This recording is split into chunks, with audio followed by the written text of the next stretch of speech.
आज चूँकि नया अदालती साल शुरू हुआ है तो सुप्रीम कोर्ट का जो नया अदालती साल होता है वो सितंबर के महीने में शुरू होता है, क्योंकि गर्मियों की छुट्टियां होती हैं।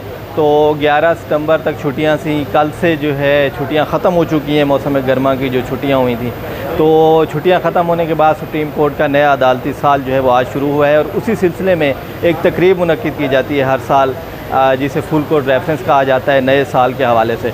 तो वो आज था जिसमें चीफ़ जस्टिस पाकिस्तान उमर अता बंदयाल ने ख़िताब किया, अटार्नी जनरल मंसूर उस्मान अवान ने ख़िताब किया, सुप्रीम कोर्ट बार के सदर आबिद ज़ुबैरी ने ख़िताब किया। इसके अलावा जो वाइस चेयरमैन है पाकिस्तान बार कौंसिल के हारून रशीद, उन्होंने भी इससे ख़िताब किया। और अगर ख़िताब की बात की जाए तो अटार्नी जनरल ने पहले आगाज़ किया। सबसे पहला जो ख़िताब था वो अटार्नी जनरल का था, जिसमें उन्होंने ये कहा कि अदालत जो है उसमें ज़ेर इल्तवा जो पेंडिंग केसेस हैं वो बहुत ज़्यादा हो चुके हैं और आम साइलिन जो हैं उनको इंसाफ की फराहमी में दुश्वारी है। और अटार्नी जनरल ने जो वजह बताई वो ये बताई कि कुछ हाई प्रोफाइल केसेस जो हैं वो प्रायोरिटी थी सुप्रीम कोर्ट की, वो लगाए जा रहे थे, जिसकी वजह से ज़ेर इल्तवा केसेस मज़ीद बढ़े हैं। तो इनको कम होना चाहिए और जो आम साइलिन हैं उनके केसेस भी सुने जाने चाहिए। जबकि अटार्नी जनरल ने नामज़द चीफ़ जस्टिस काजी फ़ैज़ ईसा को भी वेलकम किया अपने ख़िताब में, और ये उम्मीद ज़ाहिर की कि जस्टिस काजी फ़ैज़ ईसा जो है नए साल के साथ वो भी चंद दिन बाद अपना ओहदा संभालेंगे। तो हालात जो हैं वो मुश्किल हालात हैं इस वक्त अदलिया के हवाले से। तो अटार्नी जनरल ने कहा कि उम्मीद करते हैं कि काजी साहब जो हैं वो इन हालात का मुकाबला करेंगे और अदलिया का वक़ार और जो एहतराम है जो पिछले कुछ अरसे से अदलिया पे तनकीद हुई है, तो उम्मीद है कि वो तनकीद बंद होगी और काजी साहब वक़ार बहाल करेंगे अदलिया का। जबकि उसके बाद बार्स के जो नुमाइंदगान हैं उन्होंने भी ख़िताब किया। सुप्रीम कोर्ट बार के सदर जो हैं आबिद ज़ुबैरी, उन्होंने इस बात पर ज़ोर दिया कि जो आइन के मुताबिक जो इंतखाबात हैं 90 रोज़ में जो आइन कहता है कि इंतखाबात कराएँगे, तो उस पर अमल होना चाहिए। और सुप्रीम कोर्ट का भी हवाला दिया कि सुप्रीम कोर्ट ने इस हवाले से एक आर्डर तो किया था अपना, लेकिन उस पर अमल नहीं हो सका। तो सुप्रीम कोर्ट को चाहिए था कि उस पर अमल कराना चाहिए था। और उन्होंने इस बात पर जोर दिया कि उनकी एक दरख्वास्त पेंडिंग है, आर्टिकल 184(3) के तहत सुप्रीम कोर्ट बार ने एक पटिशन डाली हुई है कि 90 रोज़ में इंतखाबात कराए जाएँ। तो वो भी उन्होंने सदा की चीफ़ जस्टिस साहब से कि उसको लगाएँ, और नामज़द चीफ़ जस्टिस साहब से भी दरख्वास्त की कि काजी साहब से भी हम उम्मीद करते हैं कि वो दरख्वास्त को फ़िक्स करेंगे इंतखाबात वाली, और 90 रोज़ में वो इंतखाबात को यकीनी बनाएंगे, क्योंकि आइन कहता है कि 90 रोज़ में इंतखाबात होने चाहिए। तो उसके बाद vice chairman Pakistan bar council Haroon Rashid ने भी ख़िताब किया, और वो सुप्रीम कोर्ट से नाउमीद नज़र आए। उन्होंने कहा कि बंदयाल साहब के दौर में कुछ सिर्फ मखसूस लोगों के केसेस सुने जाते रहे। तो बहुत से लोगों को शिकवा है कि बंदयाल साहब ने मखसूस सबके एक मखसूस अशखास के केसेस सुने। अगर कोई सियासी केस आ जाता तो फौरी फ़िक्स हो जाता, और अगर आम बंदा कोई दरख्वास्त देता है तो वो सालों पड़ी रहती है।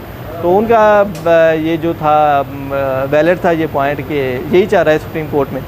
तो उसके बाद आखिरी ख़िताब चीफ़ जस्टिस पाकिस्तान ने किया, और उन्होंने आगाज़ इसी से किया कि ये मेरा आखिरी ख़िताब है सुप्रीम कोर्ट की किसी भी तकरीब में। तो हो सकता है फुल कोर्ट रेफरेंस उनकी रिटायरमेंट का भी होना है, तो उस पर भी उन्होंने ये बात करके एक सवाल निशान पैदा किया कि हो सकता है वो भी ना हो, क्योंकि उन्होंने कहा ये मेरा आखिरी ख़िताब है। तो मैं नए साल की जो तकरीब है फुल कोर्ट रेफरेंस है उससे ये आखिरी ख़िताब कर रहा हूँ। और उन्होंने तमाम लोगों का शुक्रिया अदा किया और कुछ माजी की बातें भी की कि जो कुछ होता रहा अदालत के साथ क्या किया गया, कैसे हालात पैदा किए गए, फरवरी 2023 से लेके अब तक क्या क्या मुश्किलात आईं। तो बंदयाल साहब ने कहा मैं वो हर बात को दोहराना नहीं चाहता, आवाम के सामने है कि अदालत को कितना जो है मुश्किल हालात देखने पड़े। लेकिन उन्होंने कहा कि मैंने अपनी तमाम बातें ऑडियो लीक्स का जो अभी रीसेंट फ़ैसला आया है तो उसमें लिख दी हैं। तो उसमें जो उन्होंने लिखा है कि 9 मई को क्या हुआ, उसके बाद क्या हालात बने, और 15 मई का जो धरना था मौलाना फजल रहमान का, PDM की तमाम जमातें शामिल थीं, तो उसमें उन्होंने लिखा था कि हिरासा किया गया, जजेस को धमकियाँ तक दी गई।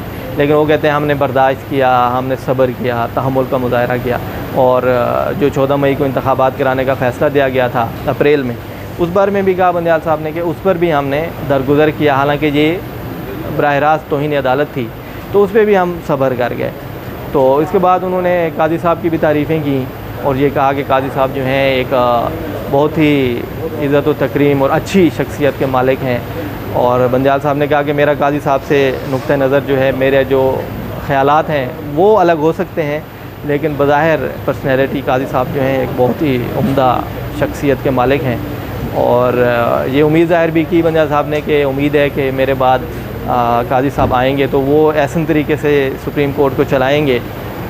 और बंजाल साहब ने नेक ख्वाहिशात का इजहार किया, ताहम गिले शिकवे भी किए कि हुकूमत ने क्या किया इस दौरान, उनको किस तरह जो है वो उन्होंने वजह ये बताई कि जो हुकूमती सियासी केसेस डाले गए उन्हीं की वजह से जो आम मुकदमात थे साइलिन के, उसकी वजह से वो पेंडिंग केसेस उनमें इजाफ़ा हुआ है। तो कोशिश की तो बंजाल साहब ने कहा कि मैंने 2000 मुकदमात जो हैं वो कम किए हैं। जो पेंडेंसी जब उन्होंने ओहदा संभाला था उस वक्त वो कहते हैं कम ज़्यादा थे तो मैंने 2000 कम किए हैं। लेकिन आप ये देखना पड़ेगा फैक्ट, क्योंकि अभी 56,000 पे केसेस पहुँच चुके हैं।